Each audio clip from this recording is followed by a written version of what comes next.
ಆಮೇಲೆ ಎಳ್ಳು ಮತ್ತೆ ಬೆಲ್ಲ ಕುಟ್ಬಿಟ್ಟು ಪುಡಿ ಮಾಡಿ ಅದರಲ್ಲಿ ನಾವು ತಂಬಿಟ್ಟು ಮಾಡ್ಬಿಟ್ಟು ಅದನ್ನ ಸೊಡ್ಲು ತರ ಮಾಡ್ಕೊಂಡು ಅದ್ರೊಳಗೆ ತುಪ್ಪದ ದೀಪ ಹಚ್ಚಿ ಆರತಿ ಮಾಡ್ತಾ ಇದ್ವಿ. ಫಸ್ಟ್ ಹೊರಗಡೆ ಇರೋರ್ಗೆಲ್ಲ ಕೊಟ್ಕೊಂಡ್ ಬಾ, ಆಮೇಲೆ ನಂಗೆ ಕೊಡುವಂತೆ ಅಂತ ಹೇಳಿದ್ರು. ಸಕ್ಕರೆ ಹಾಕ್ತಾ ಇದ್ವಿ, ಒಂದೆರಡು ಹೂ ಹಾಕ್ತಾ ಇದ್ವಿ.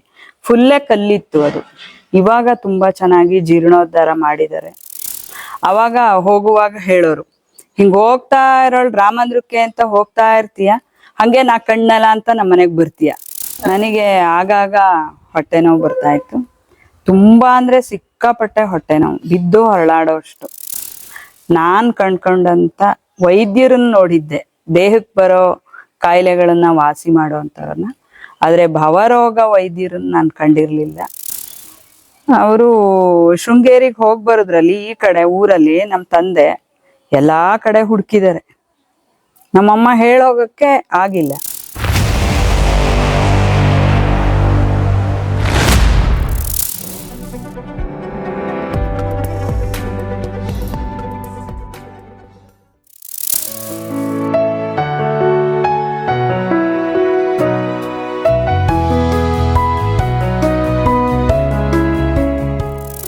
ತುಂಬಾ ಚೆನ್ನಾಗಿ ಮಾರ್ಕ್ಸ್ ಬಂದಿತ್ತು, ಚೆನ್ನಾಗಿ ಆಯ್ತು. ಹಾಗೇನೆ ಇದು ಅವಧೂತರದ್ದು ನಮ್ದು ಅನುಭವ. ಇದು ಮಜ್ಜಿಗೆಹಳ್ಳಿ ಮಠ ಅಂತ, ಅಲ್ಲಿಗೆ ಹೋಗಿ ಅಂತ ಹೇಳಿದ್ರು ಗುರುಗಳು. ನಮ್ಗೆ ಈಶ್ವರನ ದೇವಸ್ಥಾನದ ಹಿಂಭಾಗ ಇತ್ತು ಅದು. ಅದ್ರ ಪಕ್ಕದಲ್ಲಿ ಕಾಲ್ದಾರಿಲಿ ನಡ್ಕೊಂಬಂದು ಮೆಳೆ ಸಿಕ್ಕಾಪಟ್ಟೆ ಮುಳ್ಳು ಇದು ಇತ್ತು. ಅದನ್ನೆಲ್ಲ ಏನು ಅಂದ್ರೆ ಒಂದು ಕ್ಲೀನ್ ಮಾಡಿ ಮಾಡಿ ಅದನ್ನ ಸುತ್ತಾಕಿ ದೀಪ ಹಚ್ಚಿ ಸಾಯಂಕಾಲ, ಆಮೇಲೆ ಶನಿವಾರ ಆಂಜನೇಯಂಗೆ ಇದು ಕೇಸರಿ ಮೂತಿಗೆ ಹಚ್ಚಿ ಅಂತ ಚಂದನ ಅದನ್ನ ಹಚ್ಚಿ ಅಲ್ಲಿ ನೀಟಾಗಿ ತೊಳೆದು ರಂಗೋಲಿ ಹಾಕಿ ಎಲ್ಲ ಮಾಡ್ತಿದ್ವಿ. ಇಷ್ಟು ಇವಾಗಿರೋ ಹಾಗಿರ್ಲಿಲ್ಲ, ಬಹಳ ಕಷ್ಟ. ಅದನ್ನ ಒಂದು ಸುತ್ತ ಹಾಕ್ಬೇಕು ಅಂದ್ರೂ ಮುಳ್ಳು, ಹಾವು, ಬೇಕಾದಷ್ಟು ಗೆದ್ಲು, ಇರುವೆ, ಗೊದ್ದ, ಸಿಕ್ಕಾಪಟ್ಟೆ ಈ ಥರದ್ದೆಲ್ಲ ಇತ್ತು. ಮುಳ್ಳೇ ಜಾಸ್ತಿ ಇತ್ತು. ಅದನ್ನೆಲ್ಲ ಸೈಡಿಗೆ ಮಾಡ್ಕೊಂಡು ಹೋಗಿ ನಮಸ್ಕಾರ ಹಾಕಿ ಪ್ರದಕ್ಷಿಣೆ ಮಾಡಿ ನಾವು ಕಿತ್ಕೊಂಡು ಬಂದಿರೋ ಹೂನ ಹಾಕಿ ಹೋಗ್ತಾ ಇರ್ತಿದ್ವಿ. ಆಮೇಲೆ ಎಳ್ಳು ಮತ್ತೆ ಬೆಲ್ಲ ಕುಟ್ಬಿಟ್ಟು ಪುಡಿ ಮಾಡಿ ಅದರಲ್ಲಿ ನಾವು ತಂಬಿಟ್ಟು ಮಾಡ್ಬಿಟ್ಟು ಅದನ್ನ ಸೊಡ್ಲು ತರ ಮಾಡ್ಕೊಂಡು ಅದ್ರೊಳಗೆ ತುಪ್ಪದ ದೀಪ ಹಚ್ಚಿ ಆರತಿ ಮಾಡ್ತಾ ಇದ್ವಿ ನಾವು ಪ್ರತಿ ದಿವಸ. ಹೌದು, ಅದನ್ನ ಗುರುನಾಥ್ರೆ ಹೇಳಿದ್ದು, ಈ ತರ ಮಾಡ್ರಿ ಒಳ್ಳೇದಾಗುತ್ತೆ ನಿಮ್ಗೆ, ಒಂದು ವಿದ್ಯೆ ಆಗ್ಲಿ ಆರೋಗ್ಯ ಆಗ್ಲಿ, ಆಂಜನೇಯ ಆರೋಗ್ಯ ಕೊಡ್ತಾನೆ ಅಂತ ಹೇಳ್ಬಿಟ್ಟು ಹೇಳೋರು.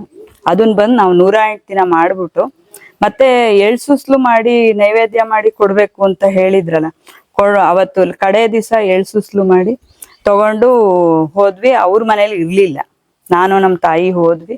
ಅವ್ರ ಮನೇಲಿ ಇರ್ಲಿಲ್ಲ. ನನ್ನ ಫ್ರೆಂಡ್ ಲಕ್ಷ್ಮಿ ಮನೇಲಿ ಮಲ್ಕೊಂಡಿದ್ರು, ವಿಶ್ರಾಂತಿ ಮಾಡ್ತಾ ಇದ್ರು. ಅಲ್ಲಿಗೆ ಎಳ್ಸುಸ್ಲು ತಗೊಂಡು ಹೋದ್ವಿ. ಹೇಳಿ ಅಂತ ಕೂತಿದ್ವಿ. ಆಮೇಲೆ ಅವ್ರಿಗೆ ಇನ್ನೇನ್ ಗೊತ್ತಾಗಿ ಫಸ್ಟ್ ಹೊರಗಡೆ ಇರೋರ್ಗೆಲ್ಲ ಕೊಟ್ಕೊಂಡ್ ಬಾ, ಆಮೇಲೆ ನಂಗೆ ಕೊಡುವಂತೆ ಅಂತ ಹೇಳಿದ್ರು. ಹಾಗಾಗಿ ಹೊರಗಡೆ ಇರೋರ್ಗೆಲ್ಲ ಕೊಟ್ಟು ಆಮೇಲೆ ಅವ್ರಿಗೆ ಕೊಟ್ಟು ಹೀಗೆ ಮಾಡಿದ್ವಿ ಅಂತ ಹೇಳ್ಬಿಟ್ಟು ನಮಸ್ಕಾರ ಮಾಡಿದ್ವಿ. ತುಂಬಾನೇ ನಮ್ಗೆ ಅದರಿಂದ ಎಲ್ಲ ಬಹಳ ಅನುಭವ ಆಯ್ತು. ಬಹಳ ಶಕ್ತಿ ಇರೋ ದೇವ್ರಿದೆ ಅಲ್ಲಿ, 2 ವೇದಿಕೆನೂ ಇದೆ. ಆಮೇಲೆ ಅವರಿಂದನೇ ನಮ್ಗೆ ಅದ್ರ ಬಗ್ಗೆ ಎಲ್ಲ ಏನು ಎತ್ತ ಅಂತ ಎಲ್ಲ ಗೊತ್ತಾಯ್ತು. ಮಾಮೂಲಿ ಕಲ್ ತರ ಇತ್ತು ಅಲ್ಲಿ, ಬೃಂದಾವನ್ ತರ ಶೇಪ್ ಏನು ಇರ್ಲಿಲ್ಲ. ಆಮೇಲೆ ಬೃಂದಾವನ್ ತರ ವೇದಿಕೆ ತರ 2 ಕಲ್ ತರ ಇತ್ತು. ಅದಕ್ಕೆ ಸ್ವಲ್ಪ ಮನೆಯಿಂದ ಬರ್ತಾ ನಾವು ಸಕ್ಕರೆ, ಆ 2 ವೇದಿಕೆ ಮೇಲೂ ಸಕ್ಕರೆ ಹಾಕಿ ಅಂತ ಹೇಳೋರು. ಸಕ್ಕರೆ ಹಾಕ್ತಾ ಇದ್ವಿ, ಒಂದೆರಡು ಹೂ ಹಾಕ್ತಾ ಇದ್ವಿ. ಫುಲ್ಲೇ ಕಲ್ಲಿತ್ತು ಅದು. ಇವಾಗ ತುಂಬಾ ಚೆನ್ನಾಗಿ ಜೀರ್ಣೋದ್ಧಾರ ಮಾಡಿದ್ದಾರೆ. ಈಗ ಎಲ್ಲ ತುಂಬಾ ಚೆನ್ನಾಗಿದೆ, ಓಡಾಡೋಕ್ಕಾಗ್ಲಿ ಎಲ್ಲದಕ್ಕೂ. ಅಲ್ಲಿ ಬಹಳ ಶಕ್ತಿ ಇದೆ, ನಾವು ಕಂಡ್ಕೊಂಡಿರೋದು ತುಂಬಾ ಚೆನ್ನಾಗಿದೆ ಶಕ್ತಿಯಲ್ಲಿ. ಅವ್ರು ಈ ದೇವಸ್ಥಾನಕ್ಕೆ ಹೋಗ್ರಿ ಅಂದ್ರೆ ಹೋಗ್ಬೇಕು ಆ ತರ. ನಾವ್ ಯಾಕೆ ಏನು ಅಂತ ಪ್ರಶ್ನೆ ಯಾವತ್ತು ಆ ಕಾಲದಲ್ಲಿ ಪ್ರಶ್ನೆ ಇಲ್ವೇ ಇಲ್ಲ. ದೊಡ್ಡವರೊಬ್ರು ಹೇಳಿದ್ದಾರೆ ಅಂದ್ಮೇಲೆ ಮುಗೀತು. ಅಲ್ಲಿಗೊಂದೇನೋ ಒಂದು ಉದಾಹರಣೆ, ಇಲ್ಲಿ ಇಷ್ಟೊತ್ತಲ್ಲಿ ಹೋಗ್ಬೇಡ ಅಂದ್ರೆ ಹೋಗೋ ಹಾಗಿಲ್ಲ, 12 ಗಂಟೆ ಮೇಲೆ ಹೋಗ್ಬೇಡ ಅಂದ್ರೆ ಹೋಗಲ್ಲ, ಈಗ ಹೋಗು ಅಂದ್ರೆ ಹೋಗೋದು. ಯಾಕೆ ಏನು ಅನ್ನೋ ಪ್ರಶ್ನೆ ಆ ಕಾಲದಲ್ಲಿ. ಈಗಿನ ಪ್ರಶ್ನೆ ಅಷ್ಟು ಯಾವ ಪ್ರಶ್ನೆನೂ ಇರ್ಲಿಲ್ಲ. ಈಗ ಪ್ರಶ್ನೆನೇ ಜಾಸ್ತಿ ಉತ್ತರಕ್ಕಿಂತ. ಆ ತರ ಆಗೋಗ್ಬಿಟ್ಟಿದೆ ಕಾಲ. ಹಾಗಾಗಿ ನಾವು ಅವ್ರನ್ನ ಏನು ಪ್ರಶ್ನೆ ಕೇಳ್ತಿಲ್ಲ, ಅವ್ರು ಹೇಳಿದ್ದನ್ನು ಮಾಡೋದೇ ಇಷ್ಟ ಅಷ್ಟೇ ನಮ್ದು. ಆಮೇಲೆ ಇನ್ನೊಂದು ಹೇಳೋರು, ನಾವು ಕ್ರಮೇಣ ಡಿಗ್ರಿಗೆ ಬರೋ ಅಷ್ಟೊತ್ತಿಗೆ ಕೆಳಗ್ ಬಸ್ ಸ್ಟ್ಯಾಂಡ್ DCC ಬ್ಯಾಂಕ್ ಹಿಂಭಾಗ ನಮ್ಮ ಮನೆ ಇತ್ತು. ಅಲ್ಲಿಂದ ವಾಪಸ್ಸು ಊರೊಳಗೆ ರಾಮ್ ಮಂದ್ರ ಅಂತ ಹೋಗ್ತಾ ಇದ್ವಿ, ಸೌಂದರ್ಯ ಲಹರಿ ಅದು ಇದು ಲಲಿತಾ ಸಹಸ್ರನಾಮ ಎಲ್ಲ ಕಲಿಯಕ್ಕೆ ಅಂತ.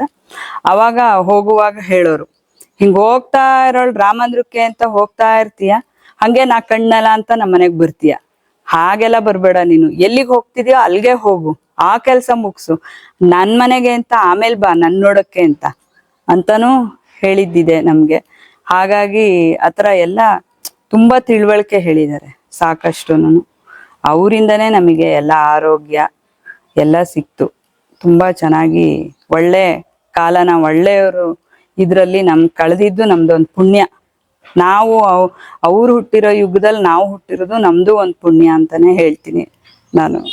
ನನಗೆ ಆಗಾಗ ಹೊಟ್ಟೆ ನೋವು ಬರ್ತಾ ಇತ್ತು, ತುಂಬಾ ಅಂದ್ರೆ ಸಿಕ್ಕಾಪಟ್ಟೆ ಹೊಟ್ಟೆ ನೋವು, ಬಿದ್ದು ಹೊರಳಾಡೋ ಅಷ್ಟು.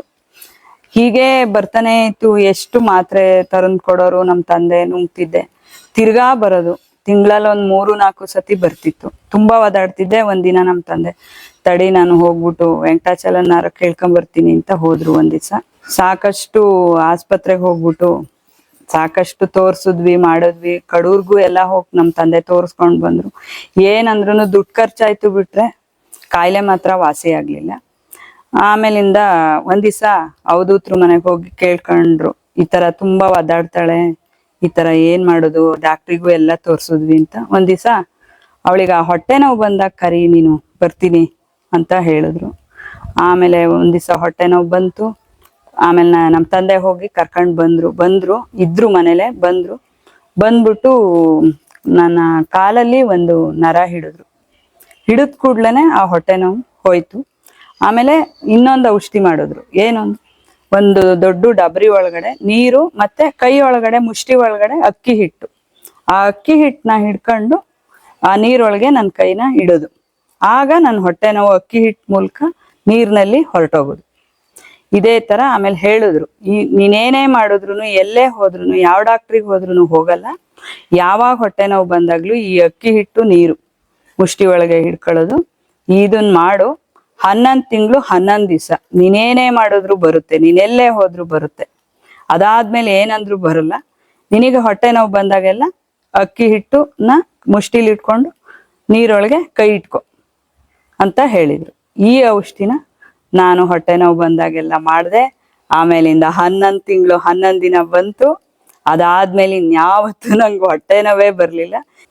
ನಾನ್ ಕಂಡ್ಕೊಂಡಂತ ವೈದ್ಯರನ್ನ ನೋಡಿದ್ದೆ, ದೇಹಕ್ಕೆ ಬರೋ ಕಾಯಿಲೆಗಳನ್ನ ವಾಸಿ ಮಾಡೋವಂಥವ್ರನ್ನ, ಆದ್ರೆ ಭವರೋಗ ವೈದ್ಯರನ್ನ ನಾನು ಕಂಡಿರ್ಲಿಲ್ಲ. ಹಾಗಾಗಿ ಇವರು ನನಗೆ ನನ್ನ ಅನುಭವದ ವೈದ್ಯರಾಗಿ, ಭವರೋಗ ವೈದ್ಯರನ್ನಾಗಿ ನಾನು ಕಂಡ್ಕೊಂಡಿದ್ದೀನಿ ಅವಧೂತರಲ್ಲಿ. ಆಮೇಲಿಂದ ನಂಗೆ ಇನ್ನೆಂದೂ ಹೊಟ್ಟೆ ನೋವು ಬರಲೇ ಇಲ್ಲ. ನನಗೆ ಯಾರಾದ್ರೂ ಇವತ್ತಿನ ದಿವಸ ಹೊಟ್ಟೆ ನೋವು ಅಂದಾಗ ಆ ಹೊಟ್ಟೆ ನೋವು ಗುರುನಾಥ್ರ ಪ್ರಸಂಗ ನನಗೆ ನೆನಪಿಗೆ ಬರುತ್ತೆ. ಆ ತರ ನನಗೆ ಹೊಟ್ಟೆ ನೋವನ್ನ ಜೀವನದಲ್ಲಿ ಬರ್ದಲೇ ಇರೋ ಹಂಗೆ ನನ್ನ ತಲೆಯಿಂದನೂ ದೇಹದಿಂದನೂ ತೆಗ್ದಿದ್ದಾರೆ. ಈ ತರ ಒಂದನ್ನ ನಾನು ಕಂಡ್ಕೊಂಡಿದ್ದೀನಿ. ನಮ್ಮ ತಾಯಿಯವ್ರಿಗೆ ಒಂದ್ಸತಿ ಶೃಂಗೇರಿ ಕರ್ಕೊಂಡು ಹೋಗಿದ್ರು. ಅದು ನಮ್ಮ ತಂದೆಗೆ ಗೊತ್ತಿರ್ಲಿಲ್ಲ. ಎಲ್ಲಿ ಹೋದ್ಲು ಅಂತ ಮನೆಯೆಲ್ಲ ಹುಡುಕಿದ್ದಾರೆ. ಇವರು ಅಂಗಡಿಗೋ ಎಲ್ಗೋ ಹೋಗಿ ಬರೋದ್ರೊಳಗೆ ಕಾರಲ್ಲಿ ಬಂದು ಶೃಂಗೇರಿಗೆ ಕರ್ಕೊಂಡು ಹೋಗಿದ್ದಾರೆ. ಆವಾಗ ಶೃಂಗೇರಿಗೆ ಹೋಗ್ಬಿಟ್ಟು ಅಲ್ಲಿ ಗುರು ದರ್ಶನ, ದೇವ್ರ ದರ್ಶನ, ಮೈಸೂರಿಂದ ಶ್ರೀಕಂಠದತ್ತ ಒಡೆಯರ್ ಬರೋರಿದ್ರು. ಬಂದ್ಮೇಲೆ ಅವ್ರಿಗೆ ಹೆಬ್ಬಾಗ್ಲಲ್ಲಿ, ಶೃಂಗೇರಿ ಹೆಬ್ಬಾಗ್ಲಲ್ಲಿ ನಮ್ಮ ತಾಯಿಯವ್ರ ಕೈಯಲ್ಲಿ ಆರತಿ ಮಾಡಿಸಿ ಆಮೇಲೆ ಕರ್ಕೊಂಡು ಬಂದಿದ್ದಾರೆ. ಅಷ್ಟಕ್ಕೆ 2 ದಿವಸ ಆಗಿದೆ ಅಲ್ಲಿಂದ ಶೃಂಗೇರಿಯಿಂದ ಬರೋ ಅಷ್ಟೊತ್ತಿಗೆ. ಆಮೇಲೆ 3 ದರ್ಶನ ಅಟ್ ಎ ಟೈಮ್ ಮಾಡಿಸಿದಾರೆ ನೋಡ್ರಿ ನಮ್ಮ ತಾಯಿ ದೇಹ ಬಿಡೋಕ್ ಮುಂಚೆ. ಅವರು ಶೃಂಗೇರಿಗೆ ಹೋಗಿ ಬರೋದ್ರಲ್ಲಿ ಈ ಕಡೆ ಊರಲ್ಲಿ ನಮ್ಮ ತಂದೆ ಎಲ್ಲಾ ಕಡೆ ಹುಡುಕಿದ್ದಾರೆ. ನಮ್ಮಮ್ಮ ಹೇಳೋಗಕ್ಕೆ ಆಗಿಲ್ಲ. ಅದೇ ತರನೇ ಕರ್ಕೊಂಡು ಹೋಗ್ತಾ ಇದ್ದಿದ್ದು. ಯಾರಿಗೂ ಹೋಗಿ ಬರ್ತೀನಿ ಅದ್ಯಾವುದೂ ಇರ್ಲಿಲ್ಲ. ಈ ಕಡೆ ಊರಲ್ಲೆಲ್ಲ ಹುಡುಕಿಯಾರೆ ಎಲ್ಲೋದ್ಲು ಅಂತ. ಆಮೇಲೆ ಒಂದಂತೂ ಗೊತ್ತು, ಅಕಸ್ಮಾತ್ ಹೋಗಿದ್ರೆ ಗುರುಗಳ ಜೊತೆ ಎಲ್ಲಾರೋ ಹೋಗಿರ್ಬೋದು ಅನ್ನೋದು ಅವರಿಗೆ ಗೊತ್ತಿರ್ತಿತ್ತು. ಆಮೇಲಿಂದ ಹೌದು ಕರ್ಕೊಂಡು ಹೋಗಿದ್ದಾರೆ, ಗುರುಗಳೇ ಕರ್ಕೊಂಡು ಹೋಗಿದ್ದಾರೆ, ಎಲ್ಗೋ ಕರ್ಕೊಂಡು ಹೋಗಿದ್ದಾರೆ, ಒಟ್ನಲ್ಲಿ ಬರ್ತಾರೆ ಅಂತ 2 ದಿವಸ ಆದ್ಮೇಲೆ ಊರಿಗೆ ಬಂದ್ರು. ಅದಾಗಿ 1 ತಿಂಗಳಿಗೆ ನೋಡಿ ನಮ್ಮ ತಾಯಿಯವರು ಸಡನ್ ಆಗಿ ಹಾರ್ಟ್ ಅಟ್ಯಾಕ್ ಆಗಿ ಹೋಗ್ಬಿಟ್ರು. ನಮ್ಮಮ್ಮ ಶೃಂಗೇರಿಗೆ ಹೋಗಿ ಬಂದು 1 ತಿಂಗಳಿಗೆ ದೇಹ ತ್ಯಾಗ ಮಾಡಿದ್ರು. ಅದು ಲಾಸ್ಟು ಅವ್ರ ಜೊತೆ ಹೋಗಿ ಬಂದಿದ್ದು ನಮ್ಮ ತಾಯಿ ಶೃಂಗೇರಿಗೆ. ಅಂದ್ರೆ ಇದರಿಂದ ನಮ್ಗೇನಾಯ್ತು ಅಂದ್ರೆ, ಅವ್ರು ಹೋಗೋದು ಇವ್ರಿಗೆ ಮುಂಚೆನೆ ಗೊತ್ತಾಗಿ 3 ದರ್ಶನನು, ರಾಜಂದು, ದೇವ್ರದ್ದು, ಗುರುಗಳದ್ದು ಇಷ್ಟು ಮಾಡಿಸಿ ನಮ್ಮ ತಾಯಿಯವ್ರನ್ನ ಕಳಿಸಿದ್ರು. ಅದನ್ನೇ ಹೇಳ್ತಾ ಇದ್ರು, ನೋಡು ಇಂಥ ಒಂದು ಸಣ್ಣ ಊರಲ್ಲಿ ನಿಮ್ಮ ತಾಯಿ ತವ್ರ ಮನೆಗಿಂತ ಗಂಡನ ಮನೇಲೇ ಜಾಸ್ತಿ ವರ್ಷ ಬಾಳ್ವೆ ಮಾಡಿದ್ದಾರೆ. 47 ವರ್ಷ ಈ ಊರಲ್ಲಿ ಕಾಲ್ದಾರಿ ಈ ಊರಿಗೆ ಇದ್ದಾಗ ಬಂದಿದ್ದು ನಮ್ಮಮ್ಮ ಈ ಊರಿಗೆ. ಅಂತ ಊರಲ್ಲಿ ಭದ್ರಾವತಿ ಇಂಥ ಸಿಟಿಯಿಂದ ಇಂಥ ಒಂದು ಹಳ್ಳಿಗೆ ಬಂದು ಯಾರ ಬಾಯಿಗೂ ಸಿಗ್ದಂಗೆ ಹೊರಟೋದ್ಲು. ಒಳ್ಳೆ ಸಾತ್ವಿಕ ಇದು ಅಂತ ನಮಗೆ ಯಾವಾಗ್ಲೂ ಹಿಂಗ್ ಹೋದ್ರಲ್ಲ ಅಮ್ಮ ಅಂತ ನಮ್ಮ ತಾಯಿ ಕಳ್ಕೊಂಡಿದ್ದ ದುಃಖ ನಮಗೆ.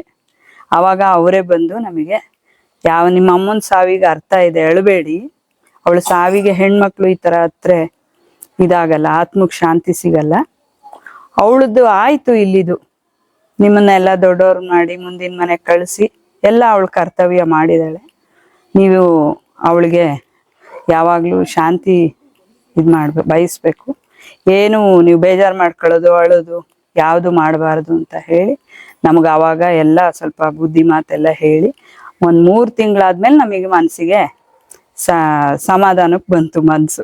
ಅವರೇ ನಮಗೆ ಇದೆಲ್ಲ ನಮಗೆ ಅನುಗ್ರಹ ಮಾಡಿದ್ರಿಂದ ಇದೆಲ್ಲ ತಡ್ಕೊಳ್ಳೋ ಶಕ್ತಿ ಒಂದೊಂದಾಗಿ ಬಂತು. ಈ ಥರ ಇದು ಒಂದು ನಂದು ಅನುಭವ. ದಯಮಾಡಿ ಲೈಕ್ ಮಾಡಿ, ಶೇರ್ ಮಾಡಿ, ಸಬ್ಸ್ಕ್ರೈಬ್ ಮಾಡಿ, ಮರೆಯದೆ ಬೆಲ್ ಬಟನ್ ಒತ್ತಿ. ಧನ್ಯವಾದಗಳು.